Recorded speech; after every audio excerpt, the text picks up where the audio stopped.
Olá pessoal, tudo bom? Sou o professor Nelson Adria, venho aqui rapidamente falar um pouco sobre a morte do Papa Francisco. A gente vai analisar um pouquinho aqui as consequências, né, desse fato que ocorreu esse dia, no dia 21 de abril de 2025. Quais as consequências? Afinal de contas, está falando de um líder que ele não foi apenas um líder religioso, mas ele também foi um líder político, um líder do ponto de vista social, do ponto de vista global, visto que ele era muito admirado, né, por diversos outros líderes e por diversas nações. Ele, na verdade, ele conseguiu integrar, mesmo sendo um líder da Igreja Católica, ele conseguiu a admiração de muitos outros grupos religiosos, de muitos outros grupos sociais. E a gente vai analisar um pouquinho essa situação, né, da perda desse grande líder, tá, no cenário global, digamos assim. Não só na questão do líder da Igreja Católica, mas também de um líder do ponto de vista global. Mas, pessoal, antes de começar, gostaria muito que você se inscrevesse no meu canal, fique à vontade, dê o seu comentário, o canal também é seu. Pessoal, Papa Francisco foi um reformador. Mencionar, destacar muito a figura de Francisco é destacá-lo como alguém que tentou mudar as bases da Igreja Católica. Né? Quando se fala muito em reformador, a gente lembra muito, na história, talvez tivemos bem poucos os papas. O último foi João XXIII, no século XX, meados do século XX. Tá? E ele começou ali uma reforma que, na verdade, ficou, digamos assim, incompleta devido à sua morte prematura. Tá? E depois, digamos assim, de 4 papas, vem então Francisco com uma proposta de reforma. Uma reforma ligada ao que é a atualidade. Né? Estamos falando de um momento novo, que durante um bom tempo, uma ala da Igreja Católica mais conservadora, liderada por Papa João Paulo II e pelo cardeal Ratzinger, que depois virou o Bento XVI, buscava manter uma certa ordem, que a gente pode chamar aqui conservadora. E o Papa Francisco quebrou isso. Ele, na verdade, ele se voltou para a atualidade, ele se voltou para as minorias. Vamos lembrar que ele foi, na verdade, o primeiro grande Papa a falar, a citar, a mencionar a questão tanto dos imigrantes, a sua condição social, como também o caso dos grupos LGBT. Né? Ele também mencionou muito a questão aqui, por exemplo, do direito dos casais do mesmo sexo. Né? Ele até chegou ao ponto de destacar a ideia de uma bênção aos casais do mesmo sexo, o que provocou a ira dos conservadores. Vamos lembrar também que ele destacou muito a questão, por exemplo, de alguns tabus da Igreja Católica, por exemplo, os casais separados, desquitados, né? Que a Igreja Católica sempre, de alguma maneira, não buscou não reconhecê-los, mas que Francisco buscou, mencionou, tá? Avaliou e considerou. Tá? Então, foi um Papa que, se a gente analisar do ponto de vista das leis da Igreja Católica, ele foi aos poucos quebrando alguns dogmas, alguns modelos. Né? Por isso que ele é chamado de um reformador, porque ele buscou realmente reformar e atualizar a Igreja Católica a um novo momento, a um novo instante. Tá? Vamos lembrar também que nas últimas décadas a Igreja Católica perdeu muitos fiéis para outras igrejas. Né? E isso tem muito a ver com a falta de atualização à realidade, ao momento, ao homem moderno, digamos assim. E o Papa Francisco realmente ele buscou essa atualização. Tá? Ele foi também muito severo em algumas coisas que os antigos líderes da Igreja Católica sempre olhavam de uma maneira, digamos assim, não muito rigorosa, que é o caso dos escândalos sexuais, né? O caso de bispos, arcebispos, né? Padres acusados de violência, de crime sexual. E Francisco foi muito rigoroso nesse ponto. Ele realmente puniu de maneira exemplar. Ele não admitia esse tipo de prática, esse tipo de comportamento.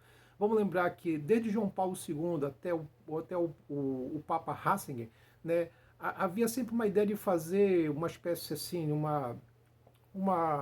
sempre tentar amenizar a situação, de não punir realmente os assediadores que frequentemente pertenciam ao clero ou alto clero da Igreja Católica, tá? Então, Francisco, nesse ponto, ele foi exemplar, ele puniu o que tinha que punir.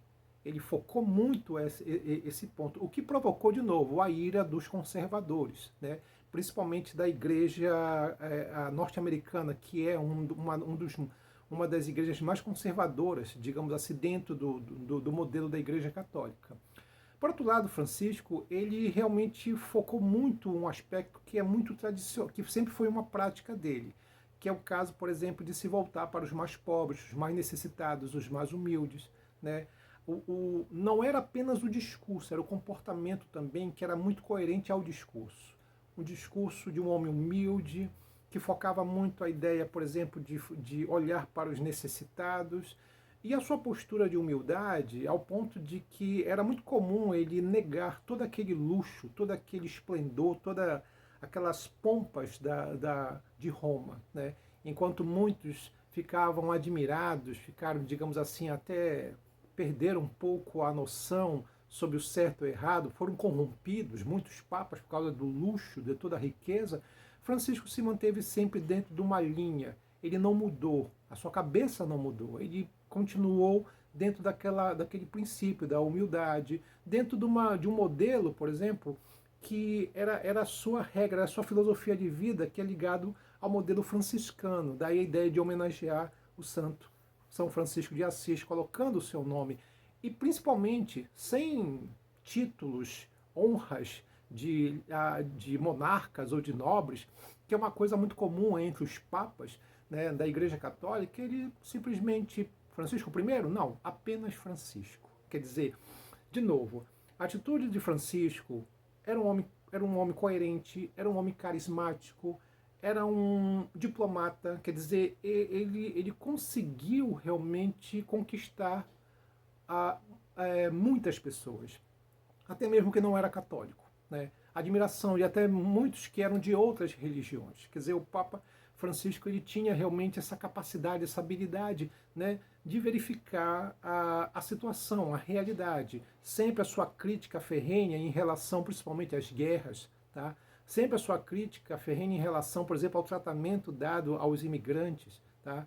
A sua crítica também em relação, digamos assim, à corrupção dentro da Igreja Católica, principalmente com o Banco do Vaticano, que foi sempre uma espécie de telhado de vidro da Igreja Católica, porque ele está envolvido em uma série de coisas ligados a dinheiro, e ele, na verdade, tentou cuidar também um pouco disso. Quer dizer, Francisco foi, na verdade, esse reformador. Ele, na verdade, criou uma série de coisas, transformou a Igreja Católica.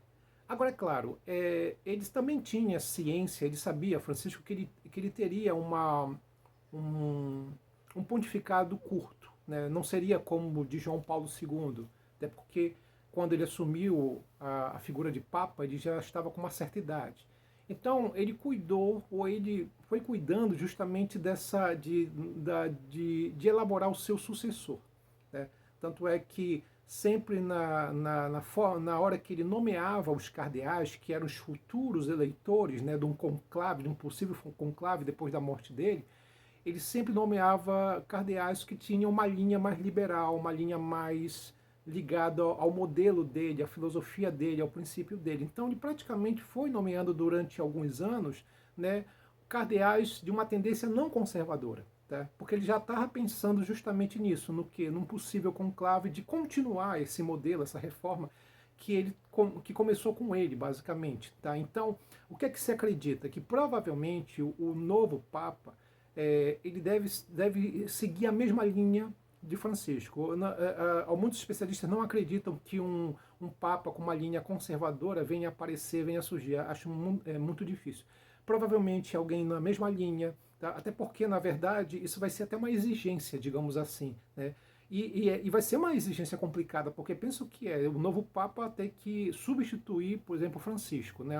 Um Papa que tinha um carisma, uma habilidade, uma capacidade incrível, né? Vai ser uma tarefa bastante árdua para o futuro Papa, né? Que vai substituir o Papa Francisco. Então, a gente está diante de uma situação nova, né? Que provavelmente, o que é que a gente verifica daqui, dentro de um tempo? É de que provavelmente o sucessor de Francisco vem na mesma linha, existe essa possibilidade, né? Dificilmente será um conservador, tá?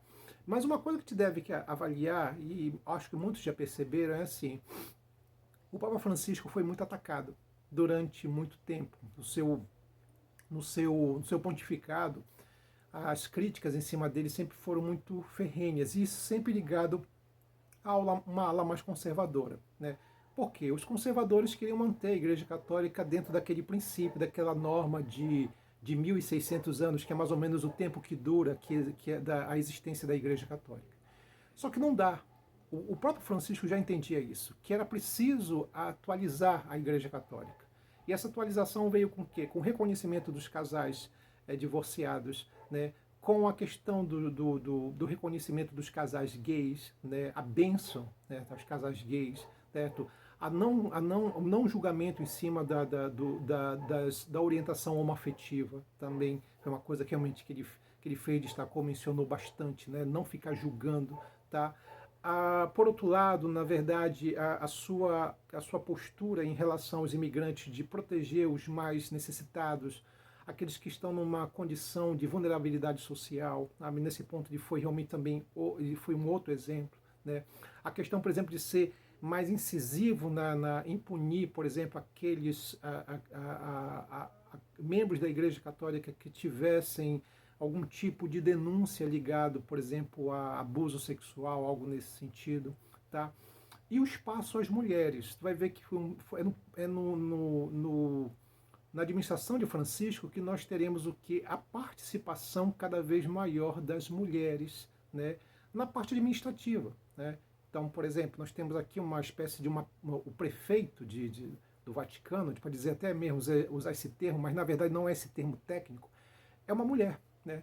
É uma freira. Então, a gente percebeu também uma outra coisa, o espaço que o Francisco deu maior para as mulheres nesse sentido. Então, a gente está falando, na verdade, de um Papa realmente que ele veio com uma proposta, com um modelo realmente totalmente diferente, novo, né? E atualizado à globalização e à modernidade. É claro que isso provocou a ira de muitos conservadores, sem dúvida. Ele foi muito criticado por tudo isso, por romper com esse modelo mais tradicional e mais conservador, né? E é uma coisa que acontece porque, de uma maneira geral, quando você foca os mais necessitados, quando você foca as minorias, né, como que Jesus fez há 2000 anos atrás, a tendência é você ser alvo dos fariseus, como Jesus foi no passado, e que hoje você tem os novos fariseus, né? A figura daqueles indivíduos de um princípio moralista, né? Aquele discurso de Deus, pátria, alguma coisa a mais, sabe? Esse discurso, muitas vezes, muito vinculado de que provavelmente eu sou mais cristão do que os outros, né? Então, esses perfis, eles foram, na verdade, os que mais atacaram Francisco. São o que a gente pode chamar os fariseus da modernidade. Mas Francisco não se intimidou e conseguiu, através de muito discurso, através de muita prática ligado à sua caridade, à sua fraternidade, vencer esses fariseus da modernidade. E provavelmente ele deixou um legado incrível para a Igreja Católica, e não só para a Igreja Católica, mas para o mundo cristão de uma maneira geral. Então é isso. A gente espera que daqui para frente vamos verificar o que vai acontecer do ponto de vista social, geopolítico, na substituição do Papa Francisco. Tá bom? É isso, pessoal. A gente fica hoje por aqui. Um abraço. Até mais.